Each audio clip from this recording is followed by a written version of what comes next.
El templo, por Howard Phillips Lovecraft. El 20 de agosto de 1917, yo, Karl Heinrich Graf von Eyberg-Ehrenstein, capitán de corbeta de la Marina Imperial Alemana y comandante del submarino U-29, deposito esta botella con este informe en el Océano Atlántico, en un punto que desconozco, pero que probablemente se encuentra alrededor de los 20 grados latitud norte, 35 grados longitud oeste, donde yace mi barco, fuera de combate en el fondo del océano. Lo hago porque quiero que se sepan públicamente ciertos hechos insólitos, ya que con toda probabilidad no sobreviviré para poder proporcionarles datos en persona, toda vez que las circunstancias que me rodean son tan amenazadoras como extraordinarias, entre las que se incluye no solo el IJ-29 inutilizado, sino también el derrumbamiento de mi férrea voluntad alemana de la manera más desastrosa. La tarde del 18 de junio, tal como se informó por radio al U-61 con destino a Kiel, torpedeamos el carguero británico Victory, que iba de Nueva York a Liverpool en la situación 45 grados 16 latitud norte, 280-34 longitud oeste, permitiendo a la tripulación que abandonase el buque en botes a fin de obtener una buena filmación de la escena para los archivos del almirantazgo. El barco se hundió formidablemente de proa, sacó la popa fuera del agua y se zambulló perpendicularmente hacia el fondo del mar. Nuestra cámara no perdió detalle, y siento que tan valiosa película no llegue jamás a Berlín. Después hundimos los botes salvavidas con nuestros cañones y nos sumergimos. Cuando salimos a la superficie hacia el atardecer, encontramos en nuestra cubierta el cuerpo de un marinero con las manos atenazadas a la barandilla de forma curiosa. El pobre diablo era joven, más bien moreno y muy guapo. Probablemente era italiano o griego, y pertenecía sin duda a la tripulación del Victory. Evidentemente había buscado refugio en la misma nave que se había visto obligada a destruir la suya, una víctima más de esta injusta guerra de agresión que los perros ingleses mantienen contra la patria. Nuestros hombres le registraron en busca de recuerdos y encontraron en el bolsillo de su marinera un trozo de marfil muy extraño, tallado, que representaba una cabeza de joven con una corona de laurel. Mi oficial, el alférez de navío Clence, opinó que el objeto era muy antiguo y de gran valor artístico, así que se lo confiscó a los hombres y se lo quedó. Pero ni a él ni a mí se nos sugería cómo habría llegado a manos de un simple marinero. Al ser arrojado el muerto por la borda, acontecieron dos incidentes que produjeron gran inquietud entre la tripulación. Le habían cerrado los ojos al infeliz, pero al desprender su cuerpo de la barandilla se le volvieron a abrir, y muchos tuvieron la curiosa impresión de que miraron fijamente y como con burla a Schmidt y a Zimmer, que estaban inclinados sobre su cadáver. Al contramaestre Müller, hombre maduro que habría llegado más lejos de no haber sido un cochino y un supersticioso alsaciano, le excitó de tal manera esta impresión que continuó observando el cadáver en el agua y juró que tras sumergirse un poco colocó los brazos y las piernas en posición de nado y desapareció velozmente bajo las olas en dirección sur. A Clence y a mí no nos gustaron estas muestras de ignorancia propias de paletos y reprendimos severamente a los hombres, especialmente a Müller. Al día siguiente se creó una situación muy molesta debido a la indisposición de algunos miembros de la tripulación.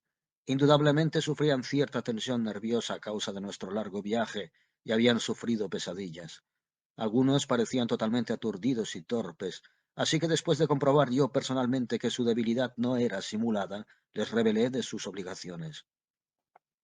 El mar estaba algo encrespado, de manera que descendimos a una profundidad en la que el oleaje era menos molesto. Aquí reinaba una calma relativa, pese a cierta misteriosa corriente en dirección sur que no logramos localizar en nuestras cartas oceanográficas. Los lamentos de los enfermos eran decididamente molestos, pero puesto que no parecían desmoralizar al resto de la tripulación, no recurrimos a medidas extremas. Nuestro plan era permanecer donde estábamos e interceptar el transatlántico Dacia, mencionado en la información de nuestros agentes de Nueva York. A primera hora de la tarde salimos a superficie y encontramos la mar menos movida. El humo de un barco de guerra apareció en el horizonte, pero la distancia y nuestra habilidad para sumergirnos impidieron todo peligro. Lo que más nos preocupaba eran las cosas que decía el contramaestre Müller, cada vez más incoherentes a medida que se iba haciendo de noche. Se encontraba en un lamentable estado de puerilidad. Balbuceaba insensateces y hablaba de muertos que pasaban por delante de las portillas sumergidas, de cadáveres que le miraban fijamente, a los que él reconocía a pesar de lo hinchados que estaban, ya que los había visto ahogarse durante nuestras victoriosas hazañas germanas. Y decía que el joven que habíamos arrojado por la borda iba a la cabeza. Esto resultaba sumamente espantoso e insensato, así que ordenamos que le encerrasen y le administrasen una sana ración de latigazos. A los hombres no les gustó esta clase de castigo, pero era necesaria la disciplina. Igualmente nos negamos a la petición que vino a presentar una delegación encabezada por el marinero Tzima, de que arrojáramos a la mar la extraña cabeza tallada en marfil. El 20 de junio, los marineros Bond y Schmidt, que habían caído enfermos el día anterior, se volvieron locos violentos. Lamenté no tener un médico entre nuestros oficiales, lamenté, ya que las vidas alemanes son preciosas, pero los constantes delirios de los dos hombres sobre una terrible maldición trastornaban enormemente la disciplina, así que tomamos drásticas medidas. La tripulación aceptó el hecho con desabrimiento, pero pareció serenar a Müller, que en adelante no volvió a causar problemas. La semana siguiente estuvimos todos muy nerviosos, vigilando en espera del Dacia. La tensión se agravó con la desaparición de Müller y de Zimmer, quienes se suicidaron sin duda a causa del miedo que parecía atormentarles, aunque nadie les vio saltar por la borda. Casi me alegré de verme libre de Müller, porque incluso su mutismo influía de manera perniciosa en la tripulación. Ahora todos parecían inclinados a permanecer en silencio, como si tuviesen algún secreto temor. Muchos estaban enfermos, pero ninguno causaba problemas.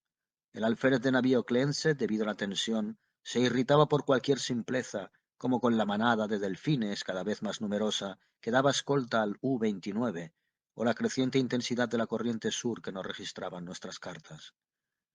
Por último, se hizo evidente que habíamos perdido el Dacia por completo.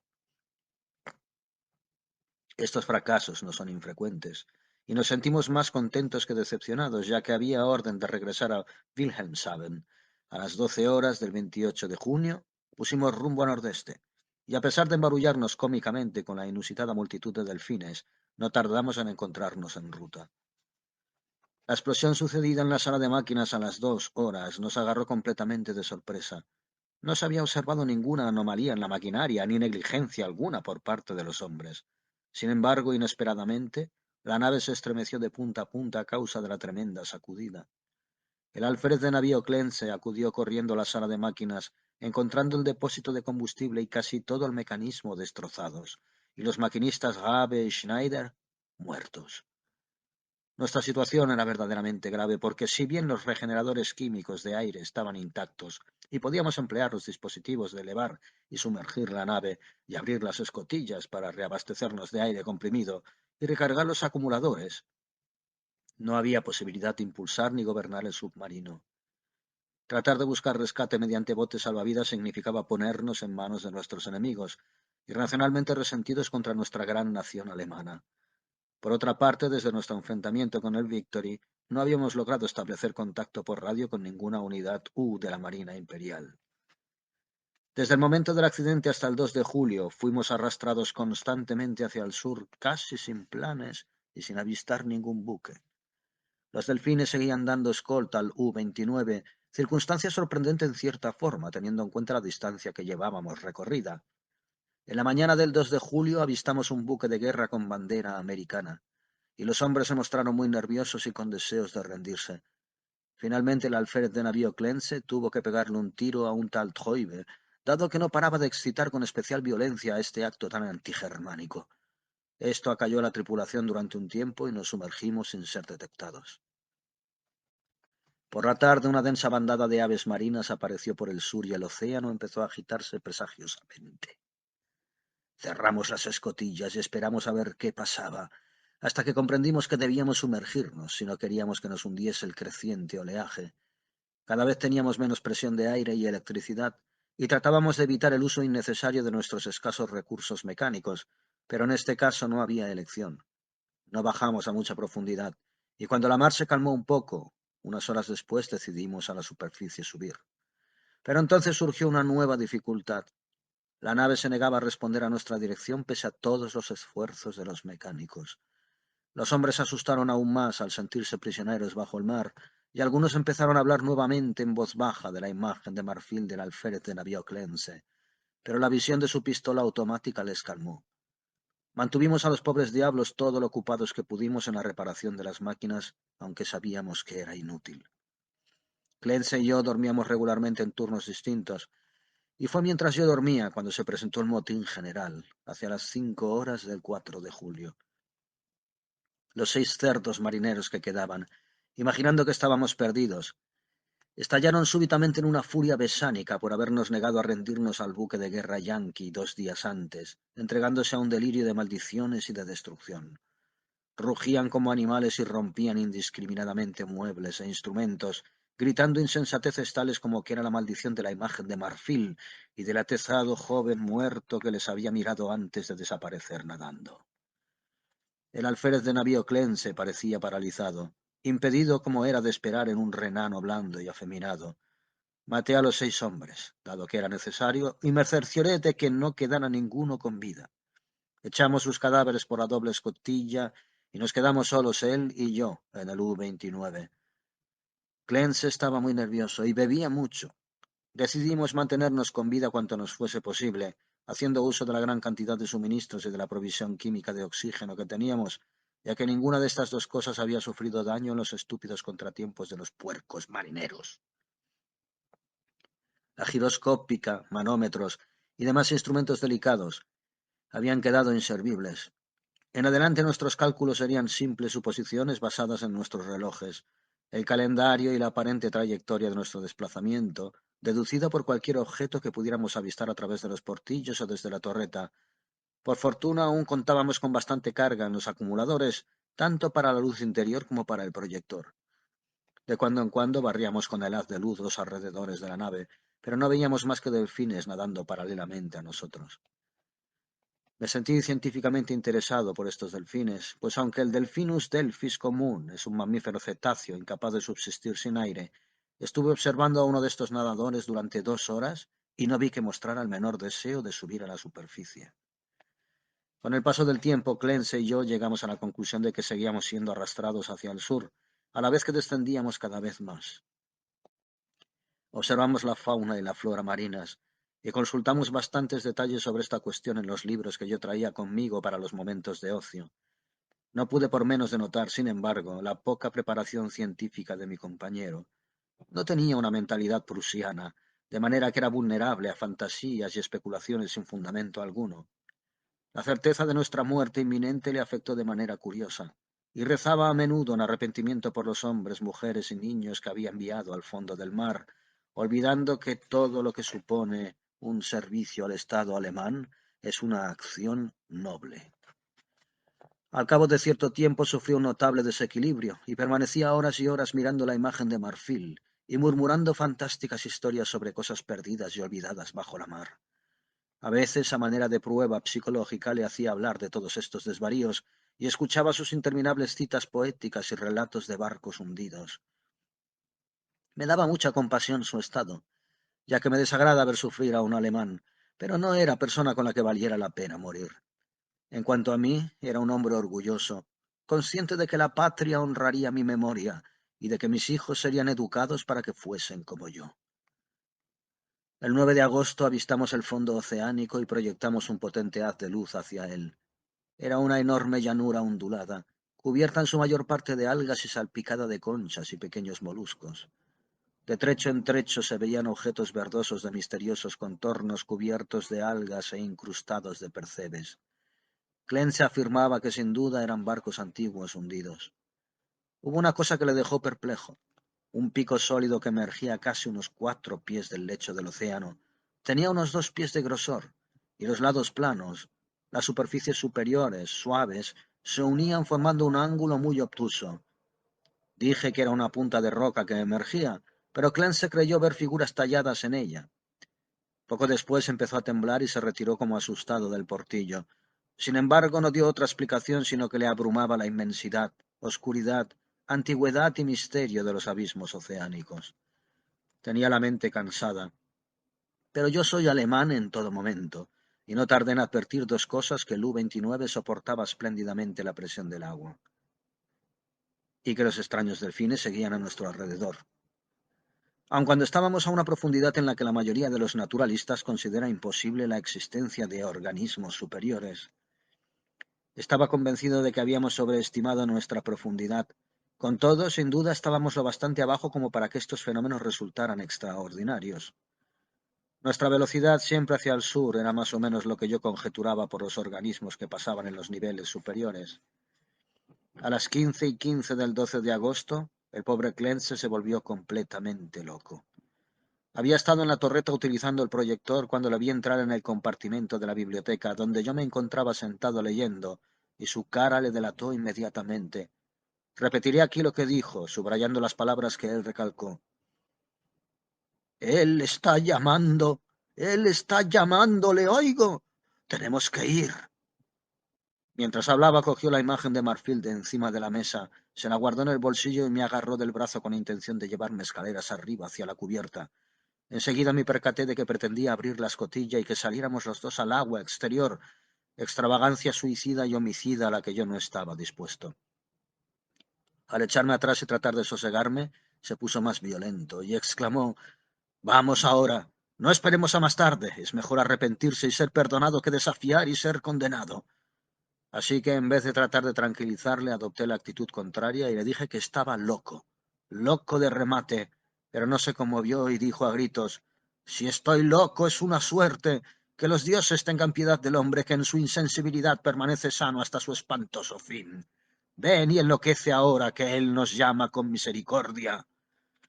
Esta explosión pareció apaciguar la presión de su cerebro, porque seguidamente se mostró mucho más dócil y me pidió que le dejase ir solo, si no quería acompañarle.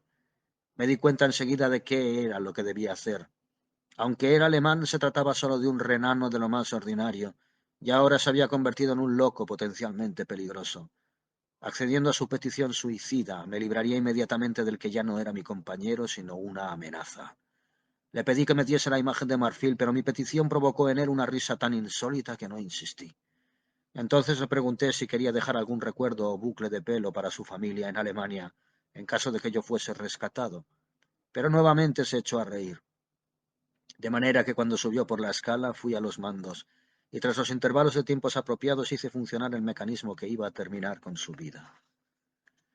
Una vez comprobado que ya no estaba a bordo, di una pasada con el proyector por el agua en un intento por verle por última vez, para comprobar si le aplastaba la presión del agua, tal como debía ocurrir teóricamente, o si no afectaba a su cuerpo, como pasaba con aquellos extraordinarios delfines. Sin embargo, no conseguí ver a mi difunto compañero, ya que los delfines se amontonaban en torno al submarino, oscureciendo los alrededores de la torreta.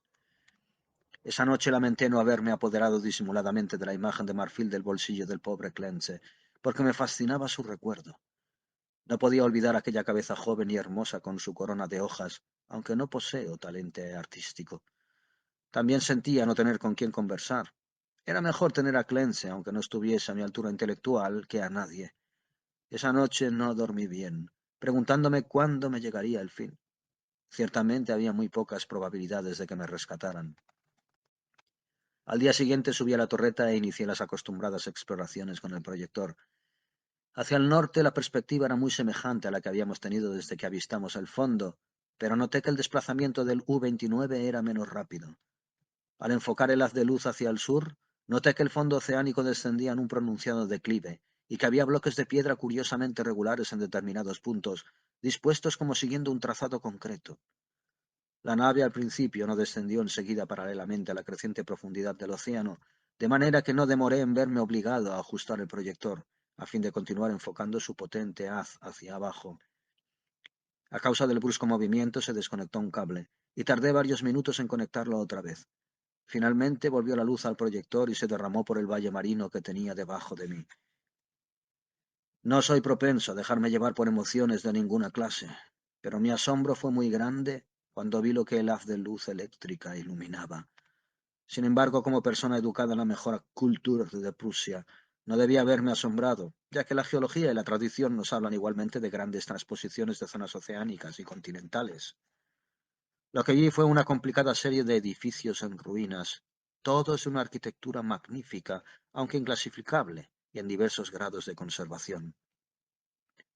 La mayoría parecía ser de un mármol que brillaba blanquecino bajo los rayos del proyector, y el trazado general correspondía a una gran ciudad enclavada en el fondo de un estrecho valle, con numerosos templos y villas esparcidos por las empinadas laderas.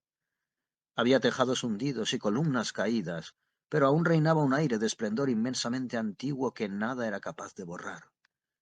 Advirtiendo que al fin me encontraba ante la Atlántida, a la que antes había considerado un mito, me sentí el más ávido de los exploradores. En el fondo de aquel valle había corrido un río en otro tiempo, porque al examinar con más atención el paisaje, vi restos de puentes de piedra y de mármol, diques, terrazas y terraplenes en otros tiempos verdeantes y hermosos. En mi entusiasmo me sentí tan idiota y sentimental como el pobre Clense, y tardé en percatarme de que la corriente sur había cesado, dejando que el U-29 descendiera lentamente hacia la ciudad sumergida, como el aeroplano se posa en una ciudad cuando arriba a la superficie. También tardé en darme cuenta de que había desaparecido la manada de extraordinarios delfines. Unas 2 horas después la nave se posó en una plaza pavimentada, cerca de la pared rocosa del valle. A un lado pude ver la ciudad entera que descendía hacia la plaza hasta el borde del antiguo río. Al otro, y sorprendentemente cerca, me encontré ante un edificio ricamente ornamentado y muy bien conservado. Ciertamente se trataba de un templo excavado en la roca. Del arte original de esta obra titánica solo me es posible aventurar conjeturas. La fachada de inmensas proporciones cubre al parecer una oquedad continua, ya que sus ventanales son numerosos y están ampliamente distribuidos. En el centro se abre un gran pórtico al que se llega por una escalinata de impresionantes peldaños y el cual se encuentra rodeado de exquisitos relieves que representaban como figuras de bacantes. Delante se elevan las grandes columnas y el friso, decoradas ambas con esculturas de indescriptible belleza, evidentemente representan escenas pastoriles, idealizadas, y procesiones de sacerdotes y sacerdotisas portando extraños objetos ceremoniales en adoración de un dios radiante. El arte es prodigiosamente perfecto, de concepción sensiblemente helénica, si bien está proporcionado de una extraña personalidad. Comunica una impresión de terrible antigüedad, como si se tratase no de un inmediato antecesor del arte griego, sino del más remoto. No me cabe duda de que cada elemento de esa obra imponente está esculpido en una ladera de roca virgen de nuestro planeta, aunque no puedo imaginar cómo excavarían su interior. Tal vez proporcionarse el hueco principal a alguna caverna o serie de cavernas. Ni el tiempo ni la inmersión han deteriorado la prístina grandeza de ese templo terrible, porque sin duda se trata de un templo. Y hoy, miles de años después, descansa inmaculado e inviolado en la noche interminable y el silencio del abismo oceánico. No puedo calcular las horas que pasé contemplando la ciudad hundida con sus edificios, arcos, estatuas y puentes, y el colosal templo con su belleza y su misterio. Aunque sabía que mi muerte estaba cerca, me absorbía la curiosidad, y seguí moviendo el proyector ansioso por ver. El haz de luz me permitía apreciar muchos pormenores, pero no conseguía revelar nada más allá de la puerta del templo tallado en la roca. Un rato después apagué consciente de que debía ahorrar energía. Los rayos ahora eran sensiblemente más débiles que en las semanas de navegación a la deriva, y como impulsado por la inminente privación de la luz, me aumentó el deseo de explorar los secretos de las aguas. Como alemán debía ser el primero en pisar esos caminos olvidados durante milenios. Saqué y examiné una escafandra de grandes profundidades de metal articulado, y probé la luz portátil y el regenerador de aire.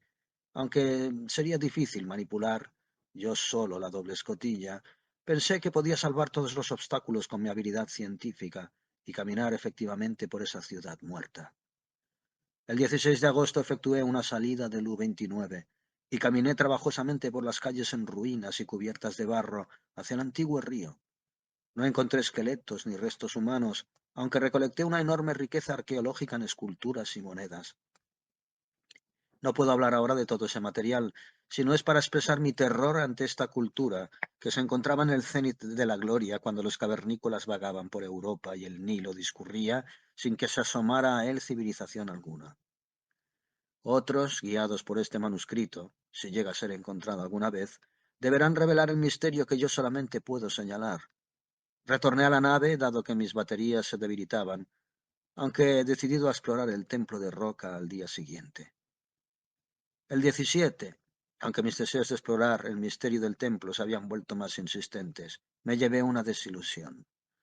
al descubrir que los materiales que necesitaba para recargar la lámpara portátil habían perecido en el motín de aquellos cerdos del mes de julio. Mi rabia no tuvo límites. Sin embargo, mi sentido común alemán no me permitía aventurarme a entrar sin las debidas condiciones en un recinto completamente en tinieblas que podía resultar la guarida de algún indescriptible monstruo marino o un laberinto de cuyos pasadizos me fuera luego imposible salir.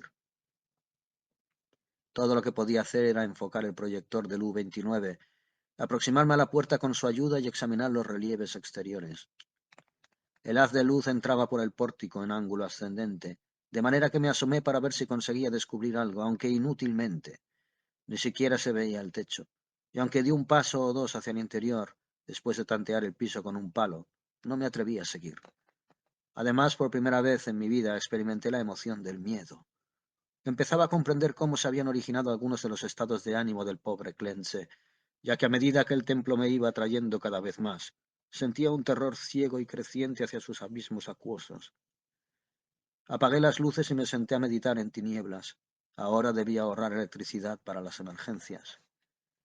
El sábado 18 lo pasé sumido en total oscuridad, atormentado por pensamientos y recuerdos que amenazaban doblegar mi voluntad alemana.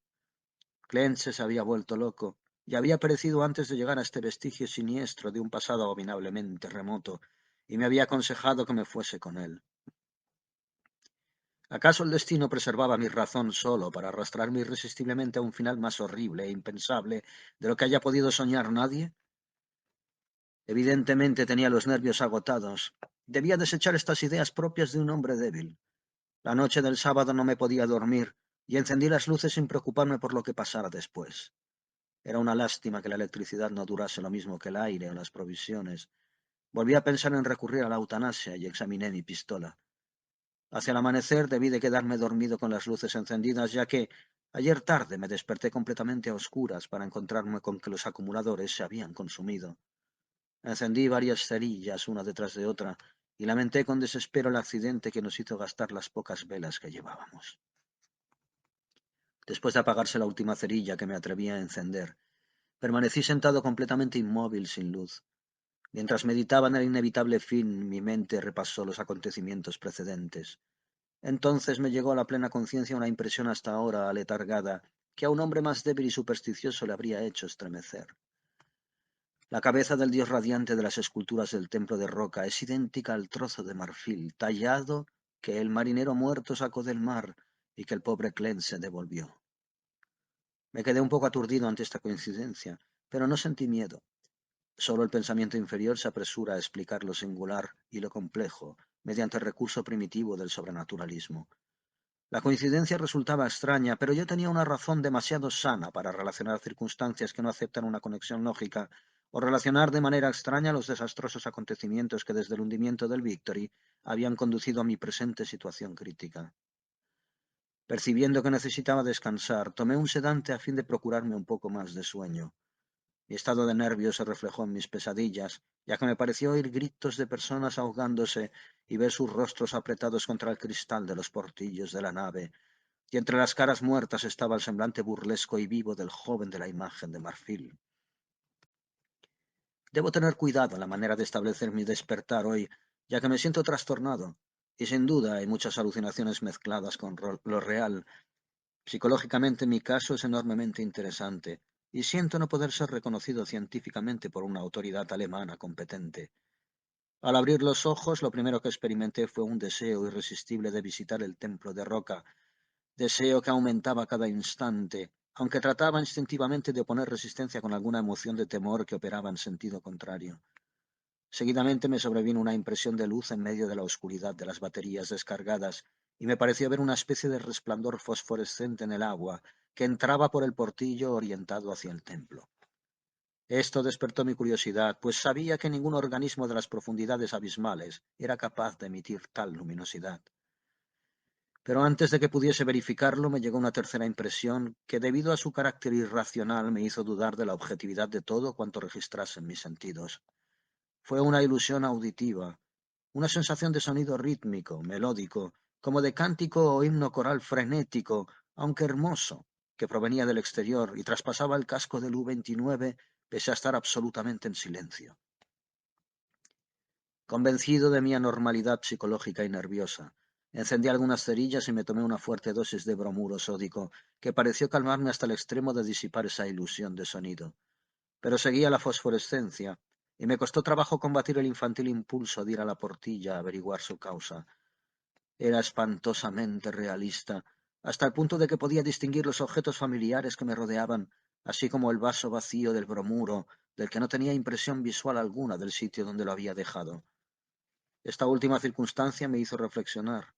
Crucé el compartimento y toqué el vaso. Efectivamente, estaba en el lugar donde me parecía verlo. Ahora sabía que la luz era o bien real o parte de una alucinación tan fija y coherente que no podía esperar que se disipase. De manera que, renunciando a toda resistencia, subí a la torreta con intención de averiguar cuál era el agente luminoso. Sería en realidad otra nave y me brindaría la posibilidad de rescatarme. Conviene que el lector no admita como verdad objetiva nada de cuanto continúa, dado que los acontecimientos trascienden la ley natural. Han de ser necesariamente creaciones subjetivas e irreales de mi mente sobreexcitada. Al llegar a la torreta descubrí el mar, en general muchísimo menos luminoso de lo que esperaba. No había fosforescencia alguna vegetal ni animal, y la ciudad que descendía hacia el río era invisible en las tinieblas. Lo que vi no era espectacular, no era grotesco ni aterrador. Sin embargo, me hizo perder el último atisbo de confianza en mi conciencia. La puerta y los ventanales del templo subacuático tallado en el monte rocoso se encontraban vívidamente iluminadas por un resplandor vacilante, como procedente de las llamas poderosas de un altar en lo más profundo de su interior. Los incidentes que siguieron son caóticos. Mientras observaba el pórtico y los ventanales misteriosamente iluminados, sufrí las visiones más extravagantes, visiones tan insensatas que no me es posible siquiera señalarlas. Me pareció vislumbrar bultos en el templo, bultos que estaban inertes y bultos que se movían, y me pareció también oír otra vez el cántico irreal que flotaba a mi alrededor cuando desperté. Y por encima de todo despertaron en mí pensamientos y temores que giraban en torno al joven del mar, y la imagen de marfil cuya talla era reproducción de los frisos y columnas del templo que tenía ante mí. Pensé en el pobre Clence, y me pregunté dónde descansaría con aquella imagen que había devuelto al mar. Él me había advertido que se había vuelto loco ante dificultades que un prusiano es capaz de sobrellevar perfectamente. El resto es muy simple. Mi impulso a visitar y entrar en el templo se ha convertido ya en una orden inexplicable y autoritaria, a la que finalmente no me puedo resistir. Mi voluntad alemana no es capaz de controlar mis actos, y la predisposición es posible en adelante solo cuando se trata de cuestiones sin importancia. Semejante locura en la que arrastró a la muerta pobre Clence, sin indumentaria ni protección alguna, en el océano. Pero yo soy prusiano y hombre con sentido común, y utilizaré hasta el final la poca voluntad que me queda. Cuando comprendí por primera vez que debía ir, preparé la escafandra y el regenerador de aire para ponérmelo inmediatamente. Acto seguido empecé a escribir esta crónica apresurada, con la esperanza de que llegue al mundo alguna vez. Introduciré el manuscrito en la botella, la sellaré, y cuando salga del U-29 y lo abandone por última vez, la confiaré al mar.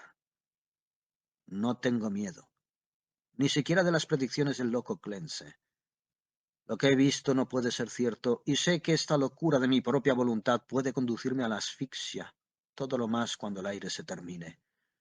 La luz del templo es una pura alucinación, así que moriré serenamente como alemán en las negras y olvidadas profundidades. Esa risa demoníaca que oigo mientras escribo es tan solo producto de mi cerebro debilitado. Me pondré cuidadosamente el traje y subiré intrépidamente la escalinata de ese santuario primordial, de ese mudo secreto de las aguas insondables y de los tiempos inmemoriales.